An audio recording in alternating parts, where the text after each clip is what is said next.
Hit record. There we go. So welcome everyone. I'm Angela Johnson. I'm hanging out in my bedroom today. I've been here most of the day, wrapped up in a blanket, just honoring the wave of emotions, and welcome to Biz Happy Hour, Uncensored. And so what we actually had some original topics selected for tonight, and we changed.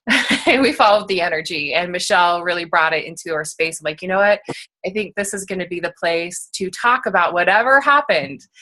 And so a couple of guidelines with that is we would love to keep seeing you and hear from you. And so keep your video on. If you've got background noise, go ahead and mute yourself. And how you do that is you just mouse over the bottom left-hand corner and click the little microphone that says mute.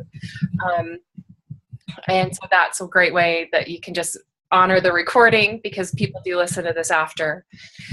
And this is really just an open conversation of a very eventful day. Regardless of who you voted or how you voted or if you didn't vote. There's a lot of emotion happening. I know myself, I've been on a roller coaster of emotions today, and it's all perfect and it's all okay. So here's what tonight is not. This is not about us against them, whatever that is in your book. This is not about bitching and moaning about other people. This is about witnessing what is truly going on. And it's funny, like I was fine, and then about 5 minutes before I got this well of emotion. So I'm just going to be where I'm at.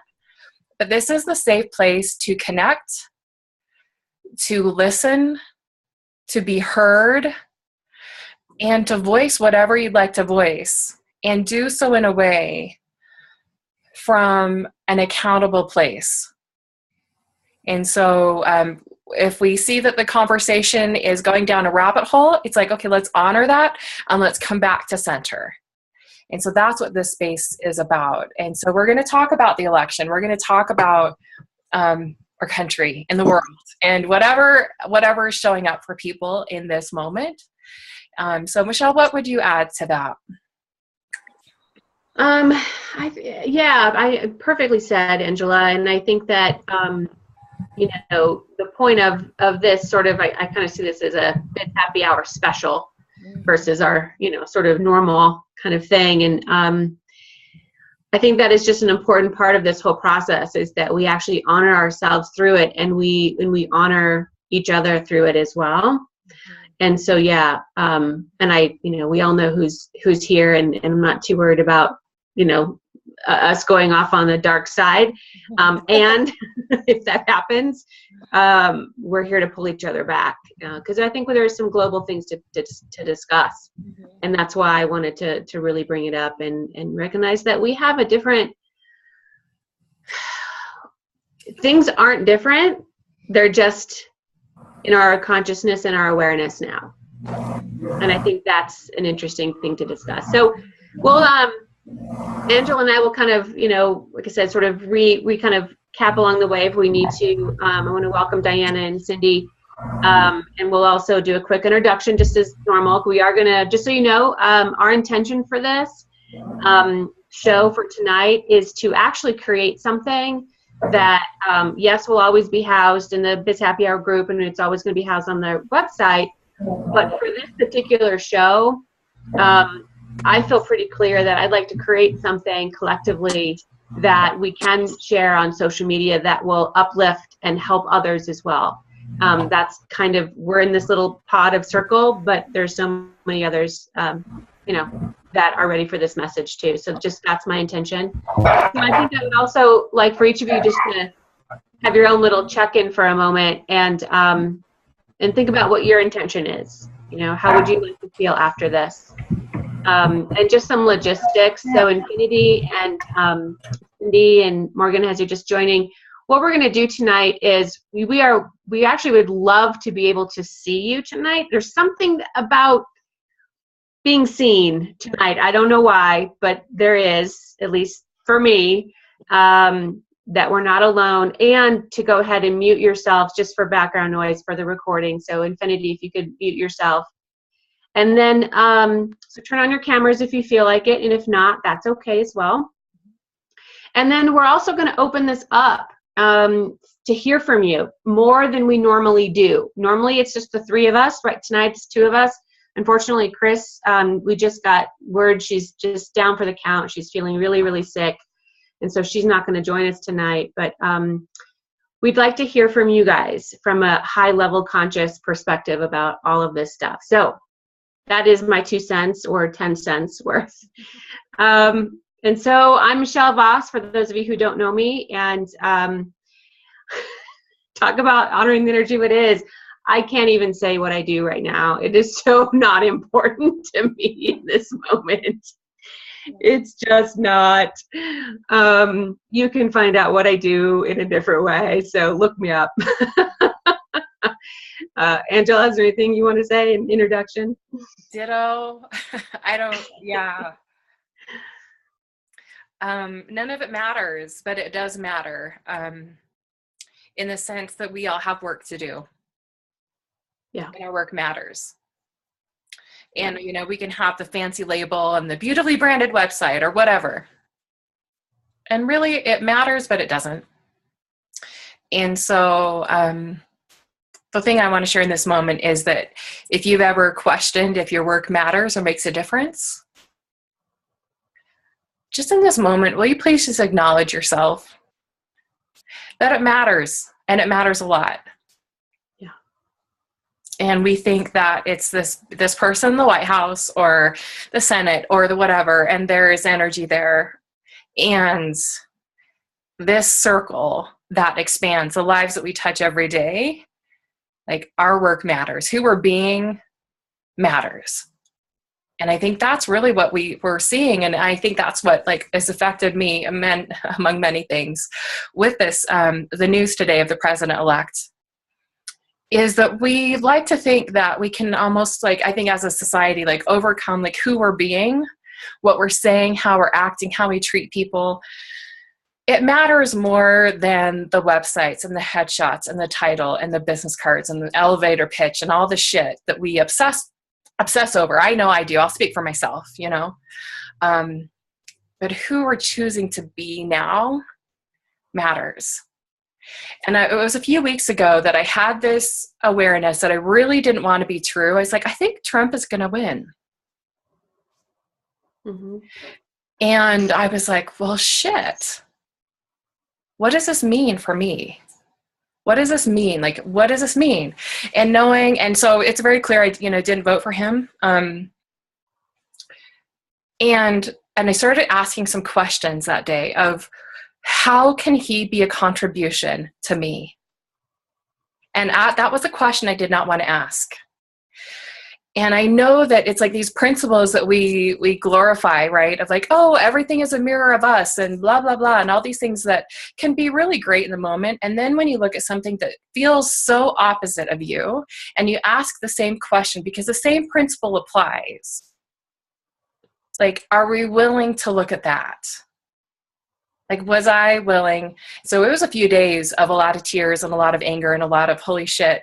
And I don't want this to be true. And where are all my judgments and my points of view were perhaps not enlightened. I was not very zen. And there have been moments today where I'm just I don't know that I can really be zen about this. And what else is possible? So anyway, I just wanted, open it up there, but just really one quick logistical thing. If you guys would like to see everyone in the group, in the upper right-hand corner, there's a speaker view and there's a gallery view. And so if you want to see everyone the Brady Bunch style, then speaker view, you want to have that word be showing so you can see people. But for those of you who just joined us, if you'd like to be seen, we would love to keep your video on, but you don't have to. I'm perfectly fine with that. So I just want to echo that this is a space to feel whatever you're feeling. I've been pretty good all day and I'm feeling sadness right now. And it's probably other people's, it's probably mine. I'm feeling some fear. And I'm feeling a really big wake-up call that's empowering me at my core. And so it feels actually very bipolar. Extreme emotions in a split second, they change. Mm-hmm. Yeah. And so I'm going to just shut up and toss it to you, Michelle. Well, and I just want to honor, Angela, because I think that's what it feels a bit to me like a roller coaster. I'm finding myself the same thing today, like recognizing the deep grief and really checking in about what that grief is. And I posted on my page today because this morning was really, really clear about my grief, and it was not that I lost an election, right? Like that my person didn't win. That wasn't it at all. And I actually have not had any fear, which is interesting. I'm curious about that, but I haven't had any fear around it.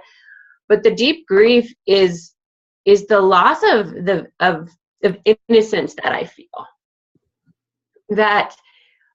And what I mean by that is that there's this bubble that we can live in, and we don't necessarily recognize it as a bubble. But it starts to be a bubble when we surround ourselves with people who really show up as, heart-centered and authentic and in community and just like-mindedness, right? And I've had this situation happen to me quite a few years back where I got blindsided because I do feel like I often may not fully recognize the shadows that are always there. And so I feel like there's been this little bit of a bubble that has been burst for me. And that's where the grief is residing. I also recognize that, it does feel schizophrenic and a little bipolar and quite a bit of a roller coaster, because I go to this grief and this very human experience of it for me. And then I go to this very global perspective. And I do recognize that, just like Angela said, what is the contribution here? And I have always known, and yet always wished this wasn't true. And what I've always known is that for human beings, for whatever reason, for the system that we are operating within, it takes shit to go wrong really, really badly for us to wake the fuck up and to recognize so much more than we've been allowing ourselves to recognize. And I think that it's like, you don't want to have to get a divorce in order to figure out that your marriage is bad, right? Like you don't want it to go horrible. And yet that's often how it goes. And it's just sort of our human nature for some reason. So here we go, right? Here we go. And that's okay. Like that's the part of it that I get to go, this is actually okay. This is more than okay. This is somehow necessary. Sucks. I don't like it. But it's what's there. It's what's there. And so I'd also like to talk about leadership.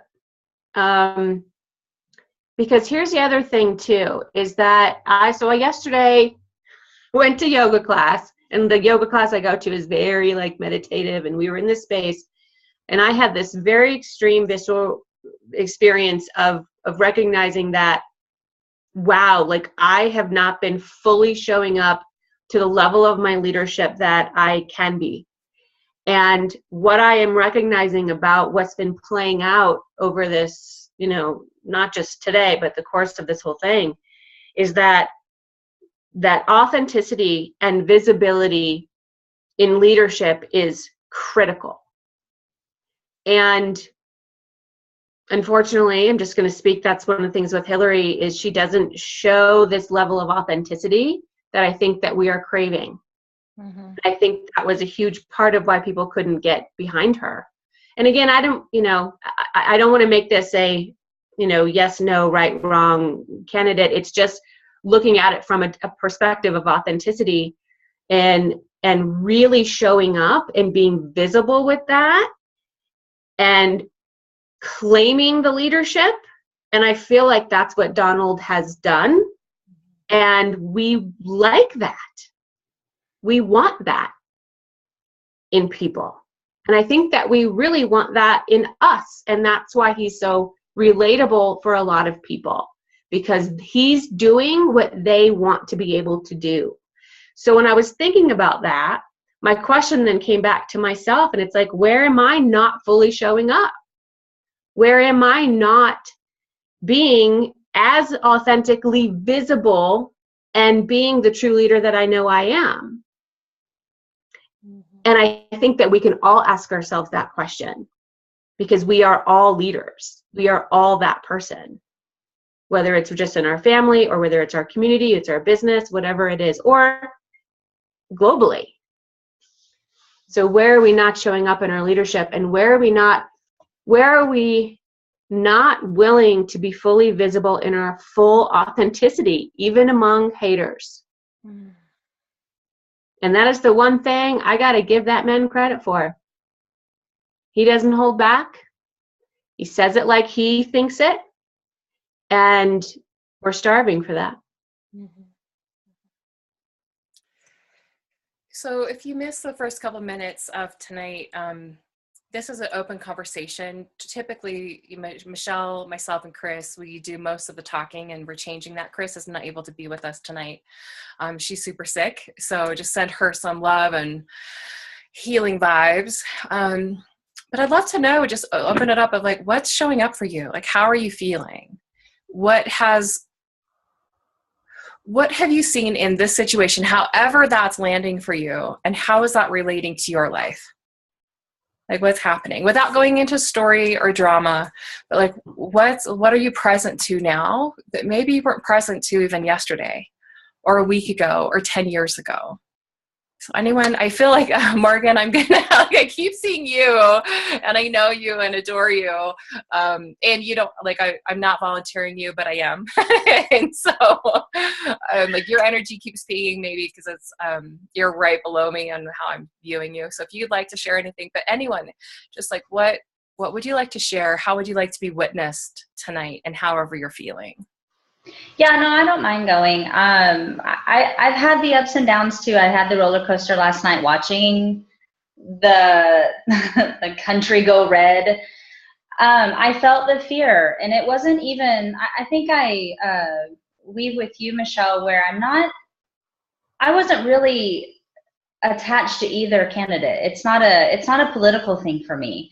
I have a tendency to do the microcosm and the macrocosm viewpoint simultaneously. That's part of my work, where I can live very closely in my human. I can feel it. I can have the survival mechanism kick on. I can really get that visceral reaction to it. But then I can also immediately go big picture and go, oh my gosh, I see what's happening.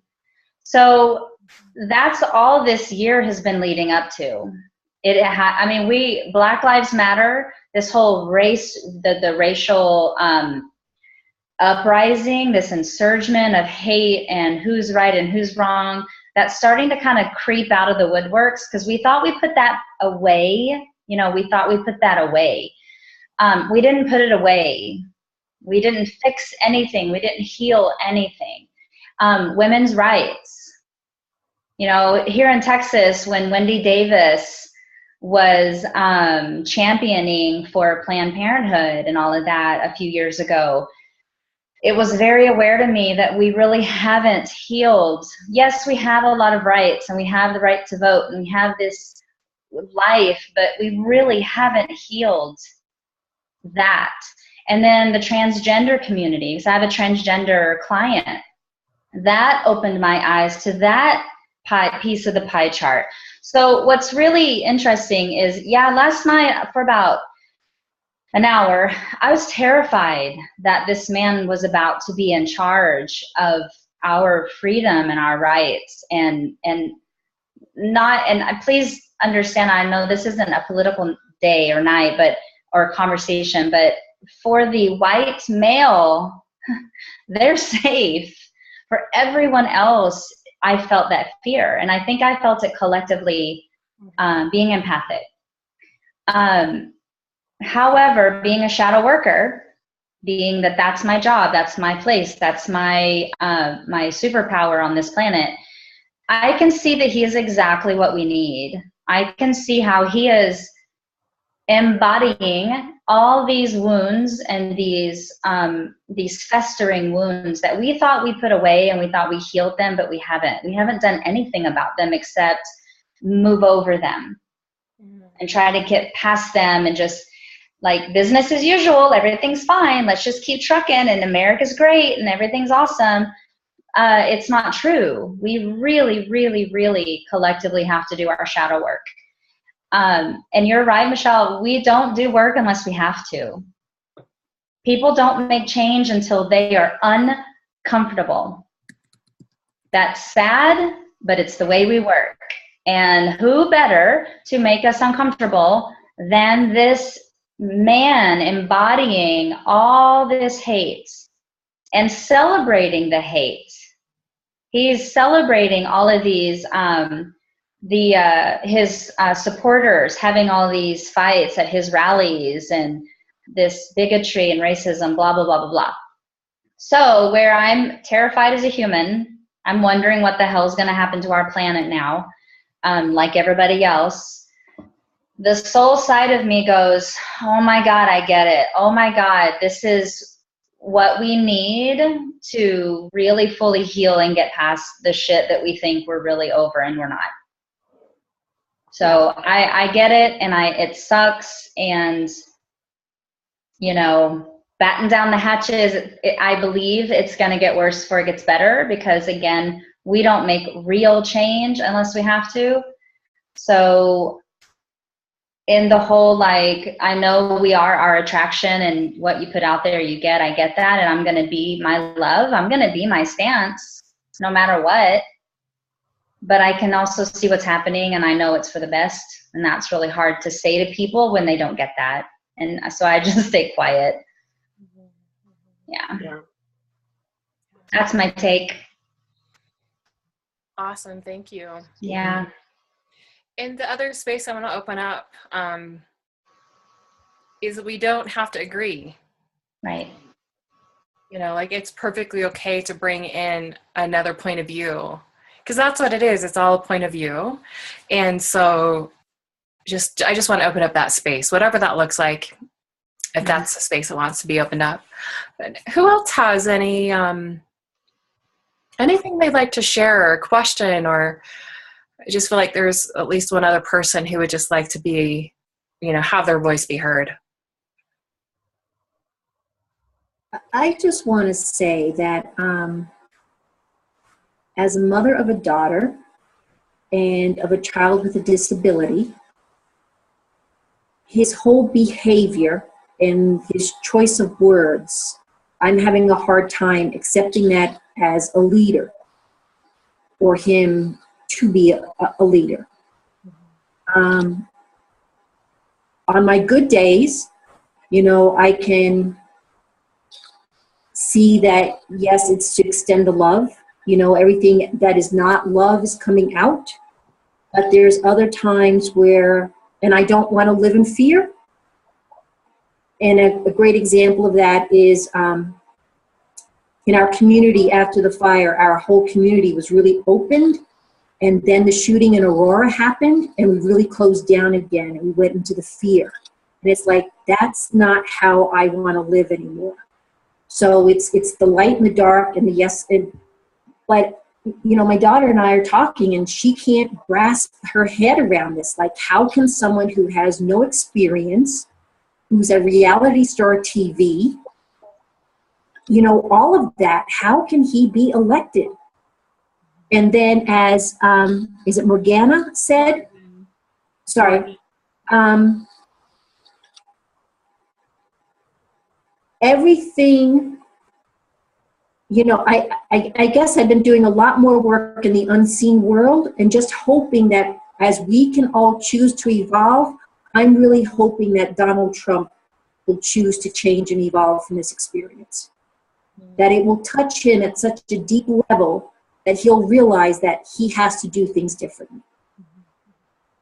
And I don't know if that's possible or not. But I think I'm struggling the most is, how do I explain this to my children? Yeah. because I don't agree with that behavior or those characteristics at all. And I think, Kathy, I think you bring up a point that what I think is a part of a lot of the struggle with people who, did not want him in the position he's in now is that it's like last night my husband even said, it's like, I don't want that guy to win. Like, and I don't mean win the election, like that guy, because we know that guy. It just happens to be, his name is Donald Trump, but there's lots of other guys and women that we know like that. Yes? Like, he's not an anomaly. he's not. Right. He's very much like a lot of other people. And I don't say that in the sense of bad person. Like, I don't believe that. I believe in egocentric. He's egocentric. Mm-hmm. And that's what we don't want that guy to be in charge, right? Because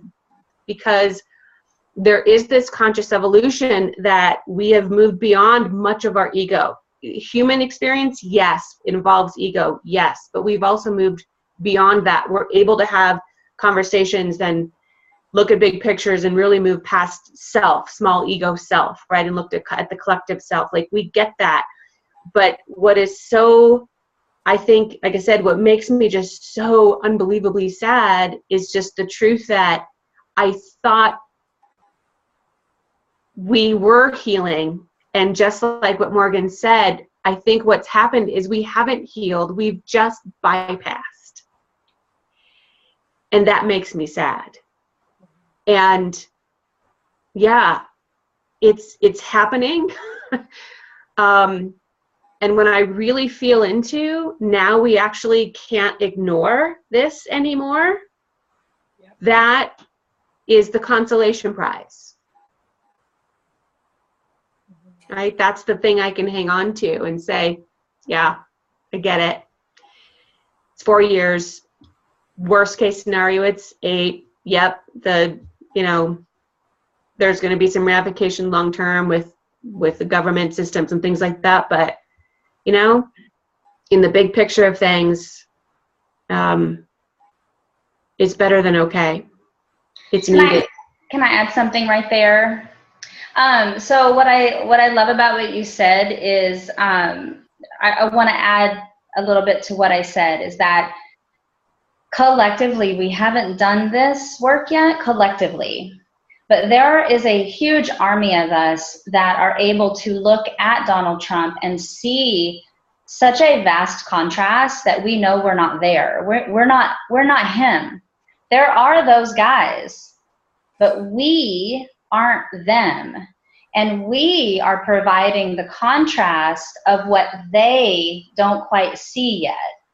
So it's like I've been watching this for the last couple, maybe 2 or 3 years now, where we're divvying up, not in a us against them kind of way, not in a competition, but in a decision. Who do you want to be? Where do you want to go? We are at an unprecedented time on this planet where we are taking who we've always, and this is where I get all fucking fired up. This is who we've always been. We have always been this, but we aren't that anymore. Those of us that are rallying and standing and being our authentic truth and kicking in the fucking doors and saying we're not doing this anymore, we are the contrast for them that they're not aware of yet. We are that stance. So I know I know it's sad. My human's sad. But my spirit is going, hell yeah, we're doing it because we can see him. If we were him, we wouldn't see him. We would be him. So it's like you can't tell you're in the mud until you get out of the mud. And now you're like, oh my God, I was in the mud. But everyone else is still in the mud. And so we're going, come on, guys. You don't have to be in the mud. It's really beautiful. That's the beauty of the whole thing. Is I know it's sad, but the only reason we can see this whole play going on is because we are so far beyond that's such a stark contrast. That's good news. Yeah, and I love that point in it. brings me up to a topic that I've been thinking about for a while, pretty much ever since he kind of showed up on the scene. Having President Obama and his way, right? How he showed up, just his whole presence, how he operated. I think, kind of one of the things that, in the rumblings of what has recently happened, it's like, oh, he's unrelatable. So I get that there's a group of people who find that to be true, and I totally get that. Like, I get it. And so what popped up for me, and I would love for your guys just noodle on this and what your thoughts are on this, but the concept of the law of duality. Because here we have had a man for 8 years who, no scandals, no weirdness. We love Michelle, right? Like, I mean, it's like, it's just, it went really well. You know what I mean? Like, he's never perfect. No one's perfect. You're, policies, whatever, you can agree, disagree. But like, for the guy, for who he is and how he's shown up,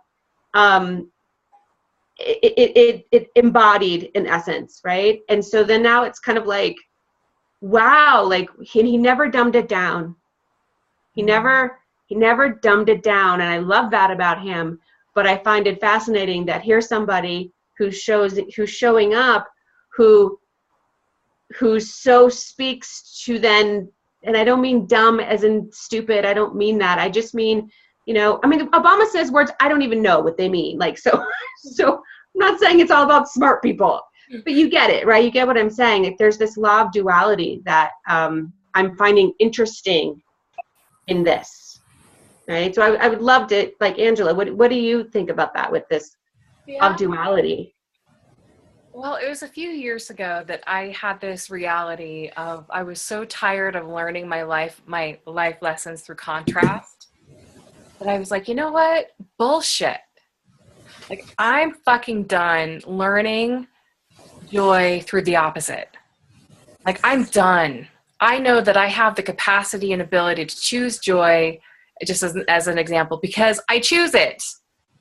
And that's it. I choose it, therefore it is. And so there was like this fierceness of like, I'm done learning the hard way.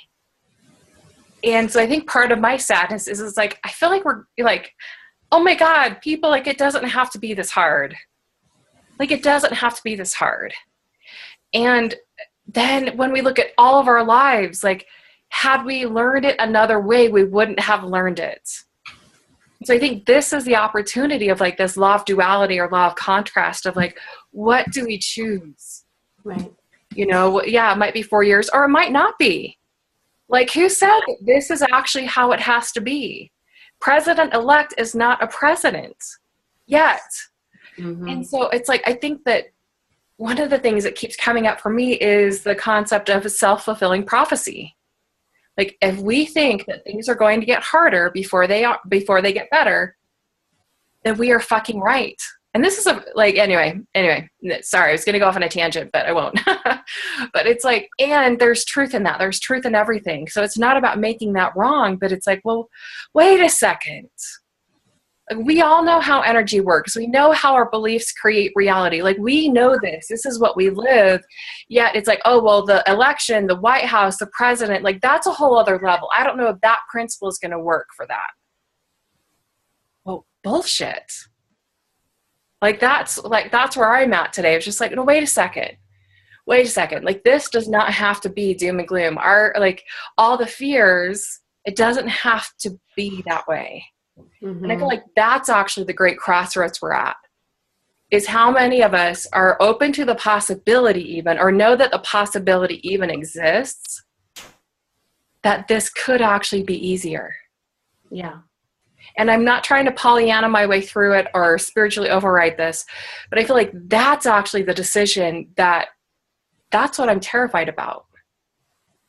It's like, this does not have to be destruction. It doesn't have to mean that our country goes to hell in a handbasket. Because here's the other thing that I'm thinking of is like, I don't know that there's ever been that close of a call. Like, when you look at the numbers, it's like, holy shit, this was really close. And it's like, there's a huge population that truly believed that he whether it's Trump or like whatever this is. Again, it's not about the candidates. It kind of is, but not. But like he is the thing that we're seeking. And I'm like, what are they seeing that I'm not? Or what are they seeing that I'm not acknowledging?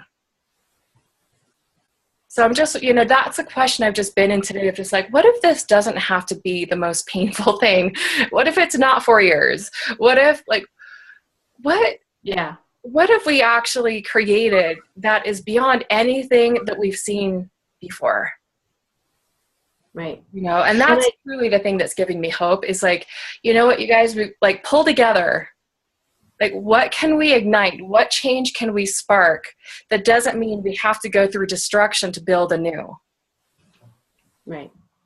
So, anyway. Right. I know it's true. And it's what brings me to that when you think about this is and again, I've been thinking about this. I had this thought when Bush was elected, and I remember it was Bush and Kerry. And I remember thinking, nobody's for Kerry. Everybody's just against Bush. So all the attention, so what we know about energy, it's the basics of energy, right? What you focus on, like you think about, you bring about. Where you place attention, it grows. Like that is so, spiritual law 101, right? Like it's the basics of all conversation for, understanding how the world works. So we take that and we look at that. It's like Trump was inevitable then. Inevitable. Because all of the attention, all of it went there. It was never pro this. It was anti him. I say never, but 95% was anti. Yeah. So that's still energy. Every single show's talking about him, Comedy Central, everything's focusing on him. And I'm sitting there going, I'm laughing right there with him going, yep. And guess what? He's in our consciousness, in our face all the time. So what's going to happen? And here you go. Right? So I find that interesting. Right. And there's this very sweet spot of then what I was saying earlier about then how do we acknowledge and look at what actually is happening and what people feel.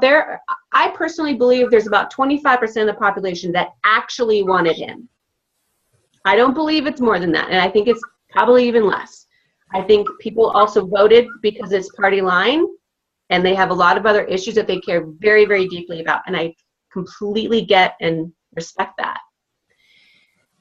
But here we are. So how do we look at the problems, the things that we have glossed over, the things that we have not healed, the shadows?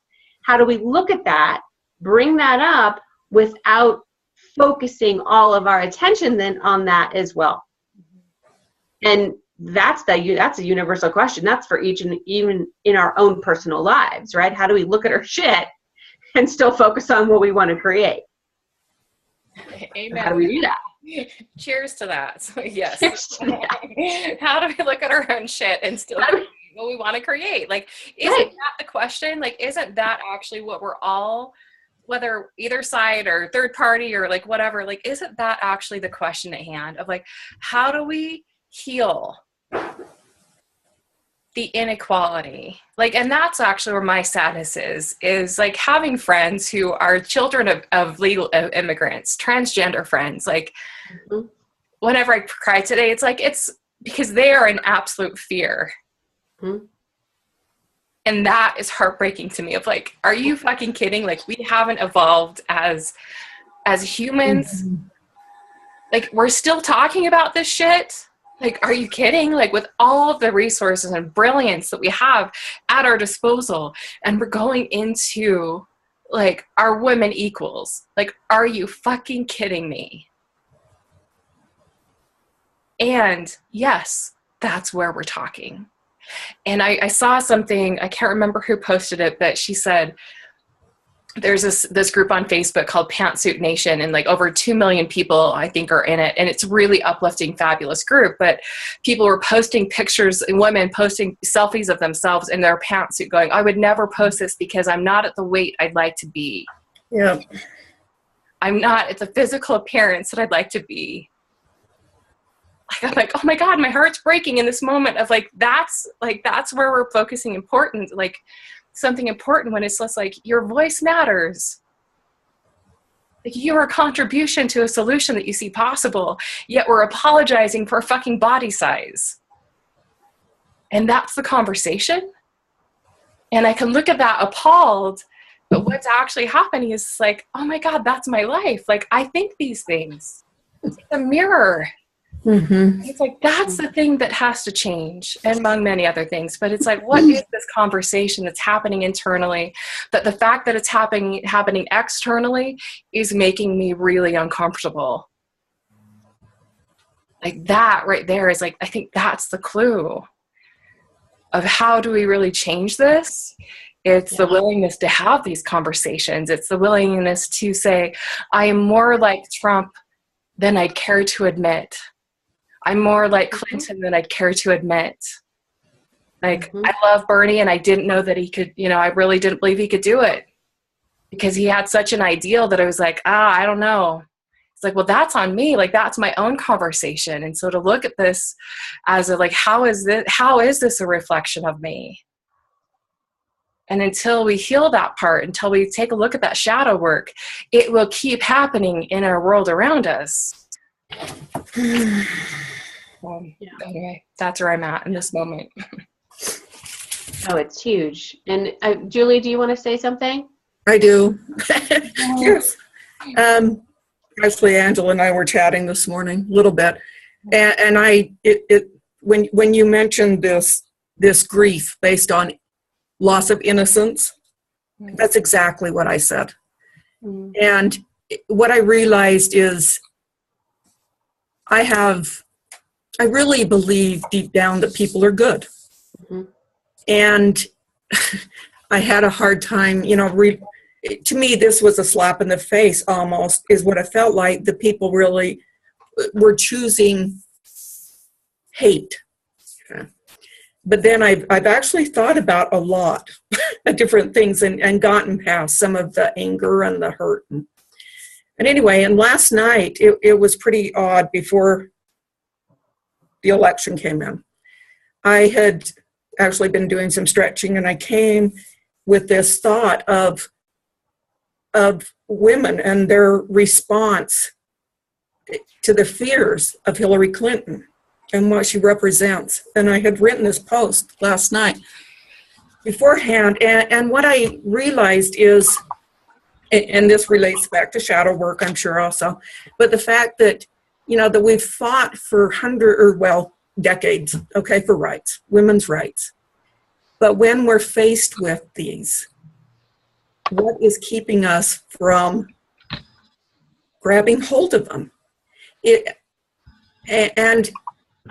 it in part, so many of the women I believe that supported Trump possibly did so because in their own minds, they are not enough. The man in their life represents their safety net.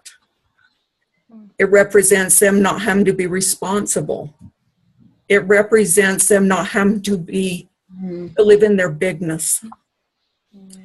It's, and you know what? I mean, no, I don't have a man that I do that, that I go back to that, as far as my safety net, but every one of us maybe does that we hold back. And what is that keeping us from showing up in life? And my other thought, as far as Trump goes, is, yes, I think it has to get a little bit bad. Because Hillary came from a point of love. Well, you know what? People don't feel love right now. And maybe they need to come, maybe they need to feel what it's like to have true, a non-caring person. Because I believe the Obama family is very caring. And I don't think you're going to feel it now. And I think it's going to wake up a few people. It's my hope. Well, I think you touched on something really important there, many things. But this word accountability, like I keep coming to, it keeps coming down to two things, accountability and shadow work. Yep. And I think that we as a society, as a woman, as a man, like it's really great to have someone save us. Yep. Whether it's the government, our health insurance, we receive a paycheck, we have benefits, like someone else will take care of us. And it wasn't until I started my own business back in 2008 and I'm like, no one is here to fucking save me. No. Like if I want a paycheck, I've got to create that for myself. I've got to create value in the world to receive money in return. And I've been looking at things from a different perspective for now since 2008, whether it's health insurance. I'm like, oh no, I don't have to do Obamacare. I don't have to do this. Like there are actually other options, but most people are not asking the question to see what else is possible, but they're expecting something to be delivered to them. And so there's I feel a huge lack of accountability, that that's what we saw last night and this morning. I'm like, someone will change it. Someone will create a job for me. Someone will create education and insurance for my kids and my family. Yep. And it's like, but this is the free world. Like that's never been that way, but it's like, it would be a nice thing. Yeah, I'm not lying. Like it would be great to have more support there. And what would it take for people to realize that they really do create their own life? Yep. I think that is a huge piece to this whole thing, is this accountability and empowerment, because I really do believe this is where we can start to find some, compassion for each other, really in a very profound way. Because if we look at it from a compassion standpoint, you're exactly right. We are looking to leaders. It's like, I know best, everything's going to be okay. We're like, yay, daddy. You know what I mean? Like, it's kind of like that. Like, we want that. We want somebody to tell us that it's going to be okay, that they know more than anybody. And we all just want to go, oh, okay, good. Because deep down, most of us collectively are not as empowered as we could be, right? We're not. We haven't reached that point. And so if you're feeling disempowered and someone comes along with a shitload of masculine energy that says, daddy's here to save you, even if he's an ass, we're like, yay. So it's because people don't feel empowered. I think my internet is acting up. People don't feel empowered. They are looking for that savior. And I also want to add a point of compassion, is that, I'm trying very hard not to point fingers at this whole thing, because it is such a complex issue. There's no way this is one or two things. But the media has a role. Huge. And a huge role. But who's the media? Who's been consuming what they've been dishing out? That would be all of us. Mm-hmm. So again, personal responsibility. Yep. So here's the media, and depending on which station you listen to, you are not getting the same information. So people who are like you said, feeling like this person is going to come save you, whoever that is, Hillary, Bernie, Trump, doesn't matter, because we're all getting fed what we want to eat. Period. Yes. It's true. So that's one of the first things we have to start looking at, is where are we not actually getting information? And why aren't we looking at that? And it's because it makes us uncomfortable, and we're going to have to make some hard choices within ourselves, and we don't want to do that. We just want to feel the yeses. I agree with that. I agree with that. Yep, that tastes good. Sure, you're going to save me. Great, let's vote for you. And we want it to be easy in that way, by being disempowered. And it's time that we're going to start to choose easy based in personal empowerment, because it can be easy from our personal empowerment if that's what we choose. Well, one thing, and then I saw, Aretha, you raise your hand. So when I actually did a mail-in ballot, and I voted a couple weeks ago. And when I opened up the ballot, I was like, shit, I don't know what these propositions mean for Utah. Like, and there were like all these judges of like, do we keep them in or not? And I'm like, I don't know. And 2 hours later, I'm Googling stuff, I'm doing this, and it was very overwhelming. It's like, I'm an intelligent, educated person, and I had to read this damn thing 10 times because I'm like, I don't know what this is saying. Right. And there was this awareness of like, holy shit, people are scared. We think we're voting for the right thing. We think we are. Like, I really believe that everyone who voted one way or the other, like, we in our hearts believe that we voted for the best outcome. Absolutely. And there was this moment of like, oh my God, if I'm confused with this, my grandmother is more confused. Right. My mother, who's like, how do I Google things? Like, what do I do when I'm looking at Proposition A or B or whatever was on the Utah ballot anyway? And it's like, wow. And I just saw this whole system, and it was almost laughable of like, oh, yeah, this is kind of bullshit. Like, we make it really hard for people to actually know what they're voting for. Exactly. And that's part of what the appeal for Trump is that he does speak in real language, right? Like he doesn't make it complicated, even though he doesn't really say a whole lot. And yeah, that's me being judgy. So that's me. But, right? But that's part of his appeal. Mm-hmm. Because you're exactly right. We did the same thing. We sat there with all these amendments and blah, blah, blah. And when you first read them, you're like, oh, yeah, that sounds great. And then you dive into the material and you're like, oh, no, this is not great. But it takes a lot of effort.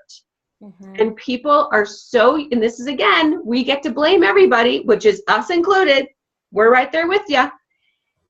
We are a 3-minute society. If we don't know it in 3 minutes, or if we don't get the sound bite, or if we don't whatever, we're done. Right?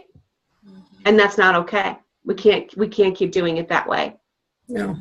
And that's on us. That's on me. Mm-hmm. I own it. Aretha, did you have something? Yes, thank you. Angela, I just kind of wanted to appreciate what you were saying, because I've been in a whole year of trying to take more financial responsibility for myself, just getting to this age. You kind of go, oh, shit, this really is all on me. And so I live in the second poorest county in Florida, and it is an extremely racially divided community, because the powers that be brought in the Section 5 or 8 or whatever it is, the poor people that are on drugs, they brought them all to this little town. So you had this sweet little river town where everybody kind of got along, but they kept to themselves. And then they brought in all this crime and poverty. And so what I'm seeing here, which I really get it, like, you see these redneck people that are very hardworking. They will go work for almost nothing, but they believe in getting up in the morning. They believe in going to work, and they pay for their kids. And they're really, really quite responsible. I'm like, wow, I really wasn't aware of what a Florida redneck culture was. And then when they go, after they've worked so hard and so much of their wages have gone to taxes or whatever, and then they go up to the corner and see somebody with food stamps and an iPhone, and they're like, gee, I wish, and 3 kids in tow. I get it. And you know what I wondered, you guys? I didn't understand. And by the way, this living here has not made me any more racist. It's just made me dislike rednecks less. I love everybody. That's what I'm here for. But you know what bothered me, because I was a Bernie person. I love Bernie. I thought he was like an admirable human being, and I just wanted a human being to be my president. I think we can all work together and solve our problems if we could get rid of the polarization in media. But what I wondered about, you guys, was, for me, the one hot button in this community of what I've seen is the abuse of the welfare system. Why didn't Bernie or why didn't Hillary address, hey, we have a system that needs to get broken, and we're going to work or get fixed, excuse me, and we have a broken system. I think if they would have just addressed the hardworking people that feel that they're being taken advantage of, based on what Angela said, you know, there's a lot of people that are like, hey, this ain't a free ride, people, you know, so I just wanted to say that. And, you know. Can I respond to that? Wow. You know, I get what you're saying about, you know, what they're seeing. You know, as far as you have this hardworking person, and then they're seeing these people with welfare.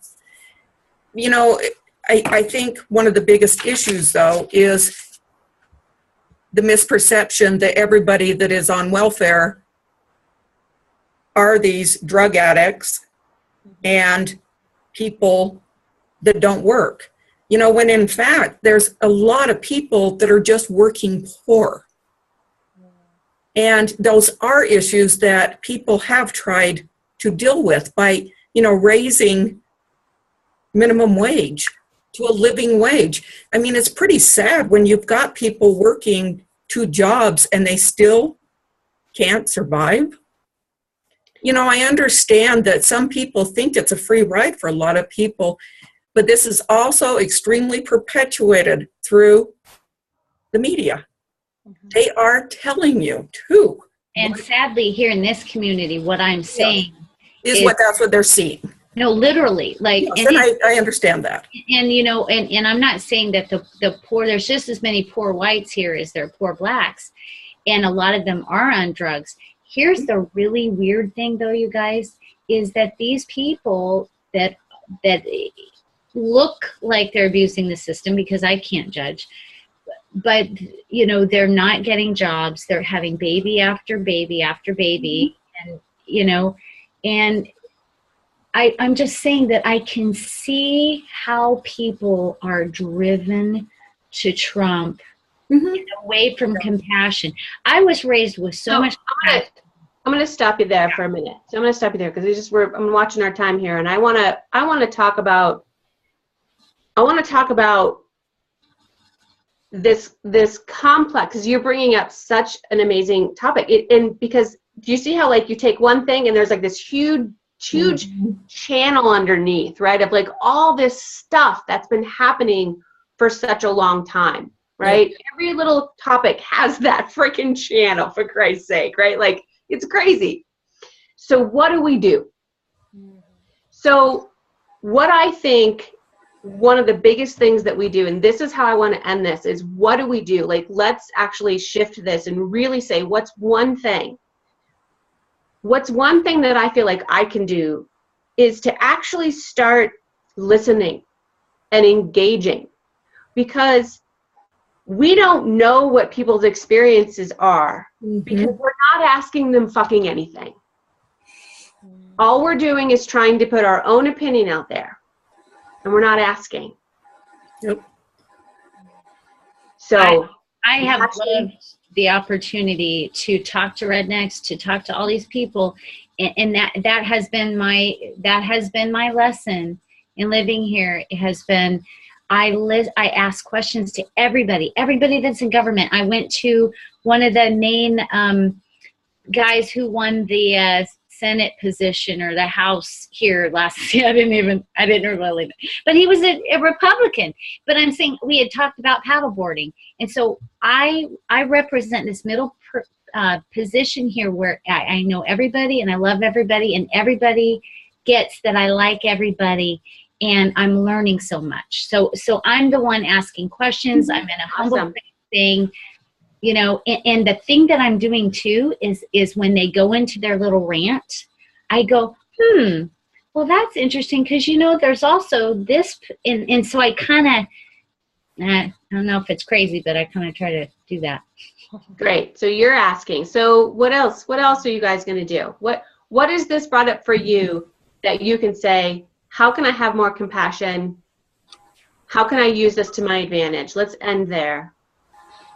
And I'm good to go. I mean, we're at the top of the hour, but we're not like in a rush. So anyone who wants to speak, let's take a couple minutes and we'll wrap it up. But It's not like we have to rush through this. If you're okay with that, Michelle, I know you've got to go I actually. got like 5 minutes at the Okay. most. But. If you need to head off, I'm happy to close out the group if we need to.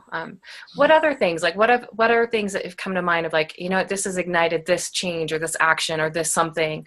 Who else would like to share?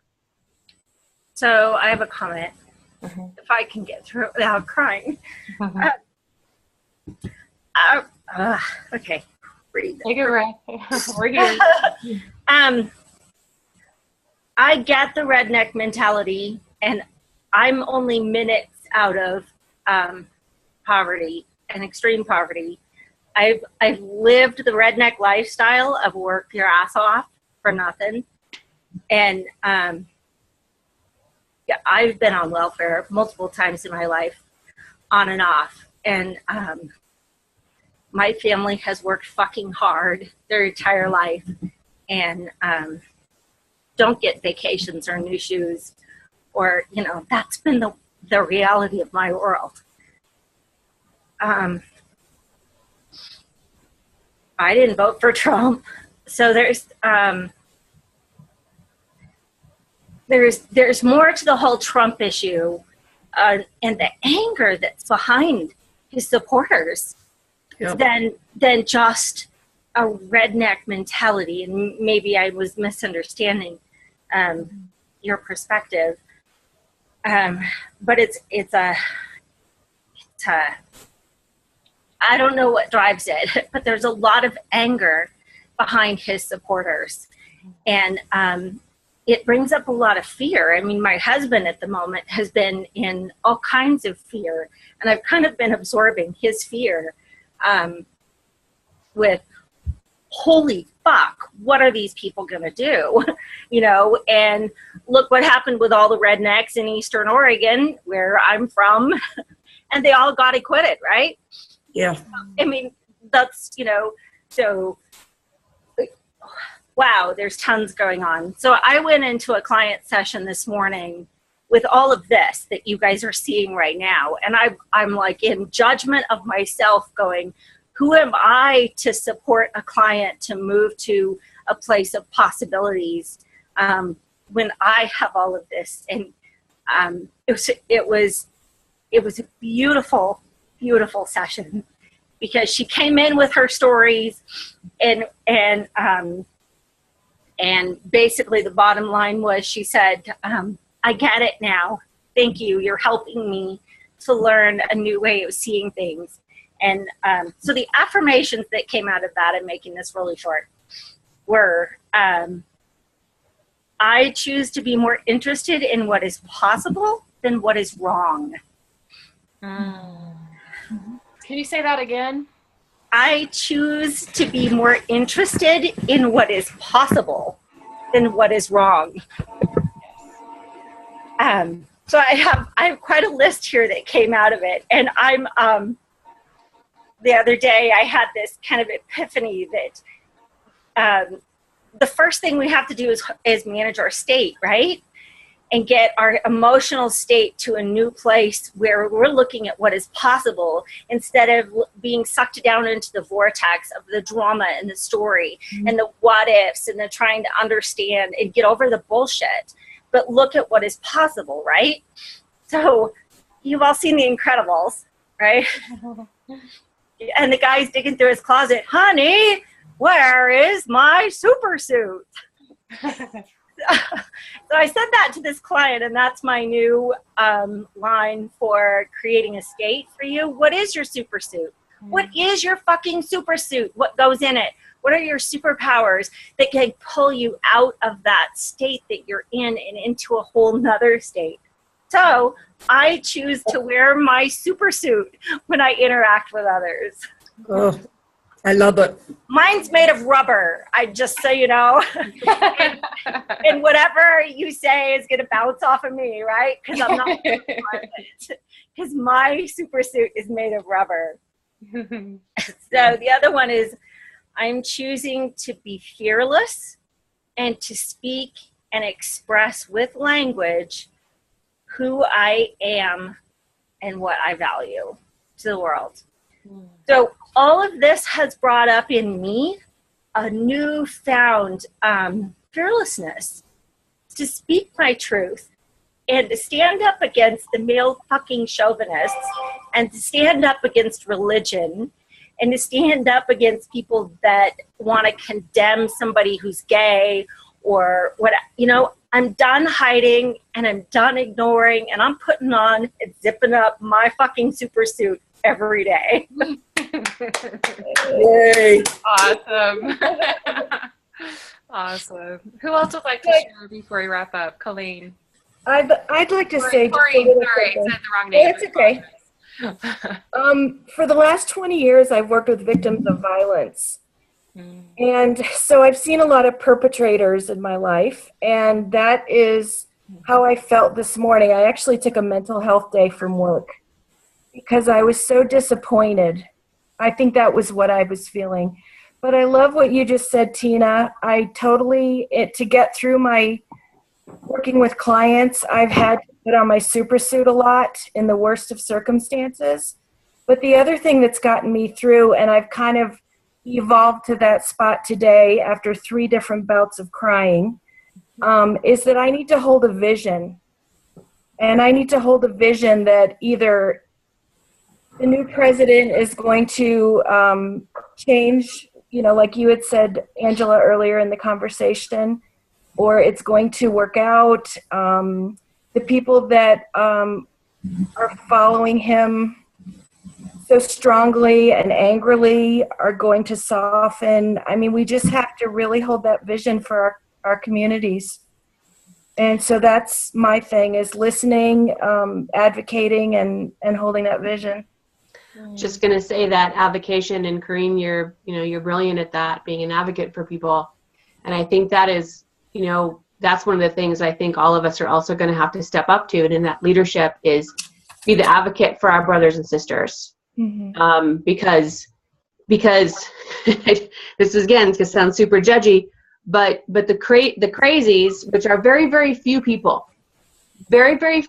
I believe, really, yell, and they yell loud, mm-hmm. and they get attention. And the rest of us are usually just working and making dinner and managing our families. And we have to start yelling and speaking up as well. And a lot of victims continue in the cycle because it's familiar. That doesn't mean it's healthy. That doesn't mean it's good. It's familiar. Mm. So thanks for having this. I feel mm-hmm. a lot better. Thanks. Yeah. Oh, thank you. Yeah. Thank you. Any final remarks? I have got a couple of remarks before we wrap up. Anything else? Does Diana or Cindy want to say anything? Want to check in with you guys? There's Diana. Yeah, Diana. I'm working on it. Hi, I don't. I need more time to process my feelings, because right now anger and disappointment and grief are all entwined, and more so disappointment in my fellow citizens, I think, and some of the people who I love immensely. I found out they were Trump supporters, but I'm very conflicted because of what I think. Well, I think you have to have certain values to be that gung-ho for him, and I don't share those values, and so then we have inner conflict. What does that mean then? Have I been wrong in my assessment of my friends and my family? Is there more to them than I realized? This dark, what I consider their dark side. I don't know. I have a lot to sort through, and I didn't think I would cry my eyes out last night. I cried myself to sleep.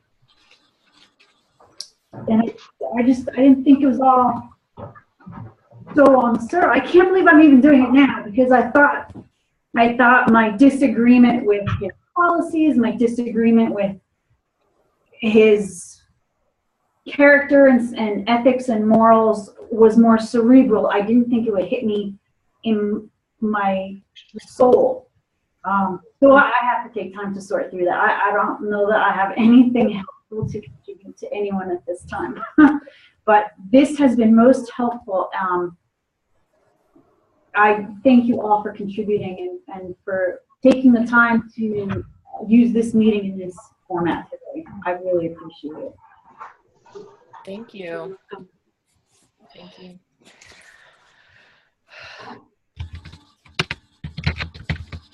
So just in the honor of time, I want to direct people to our Facebook group. If you have other things that you'd like to add, please share it there, because there is a lot of power in being witnessed and knowing that you're not alone. And,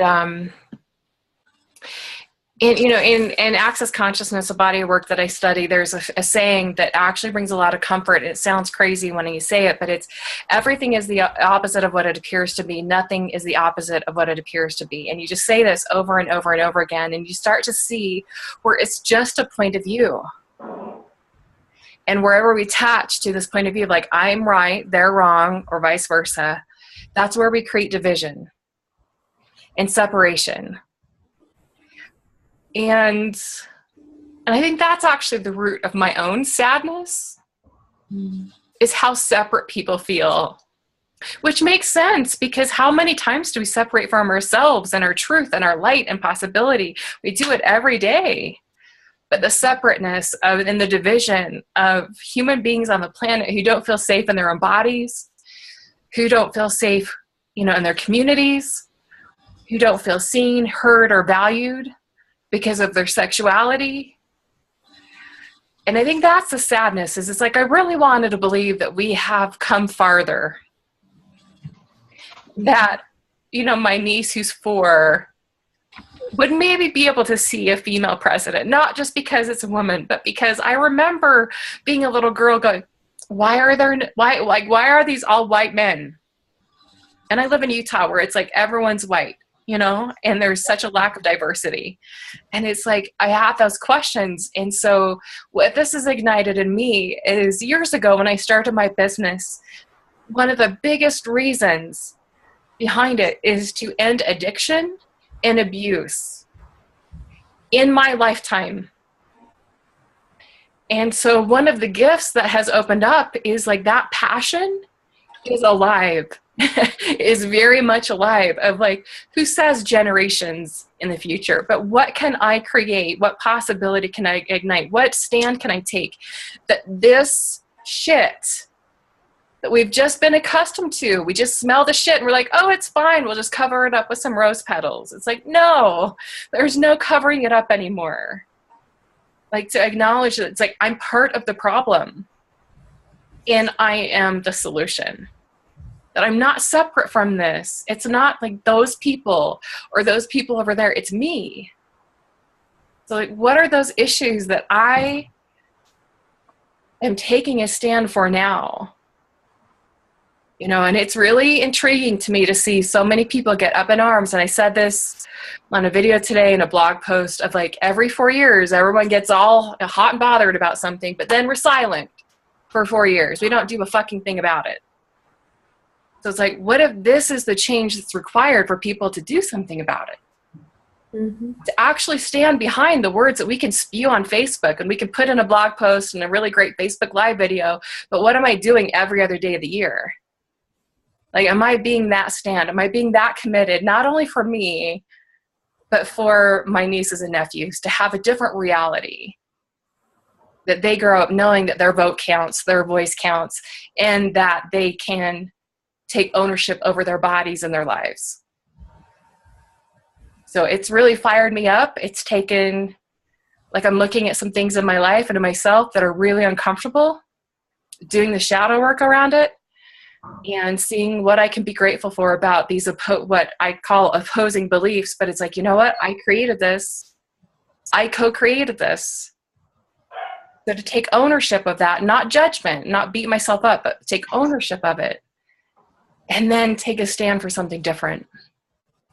So that's where I'm at. That's my final thought tonight. So as we close out, I think it does come down to, we can't solve all the problems, nor would we ever want to try. So what are you connected to with your passion? And where can you take your own stance? And be the change we want to see in the world. And not wait another 4 years. And then get all up in arms, just like Angela said. What can we do now? And that's for each of us to just decide on our own. And thank you guys so much for taking the time, and collectively it's been a day. Just say that. It's been a day. So cheers. Yeah, cheers. Thanks, everybody. Thanks for your contributions and being here. Thank you. And connect with us in our Facebook group. As you need support, need to be witnessed, need to be, whatever needs to be said, like it's a safe place to be. So bye, everybody. Have a wonderful night. Keep breathing. Keep breathing. Possible. Keep breathing. Keep drinking. Keep breathing. Yes. Yes. All right. Bye, everybody. Bye, you guys. Bye-bye.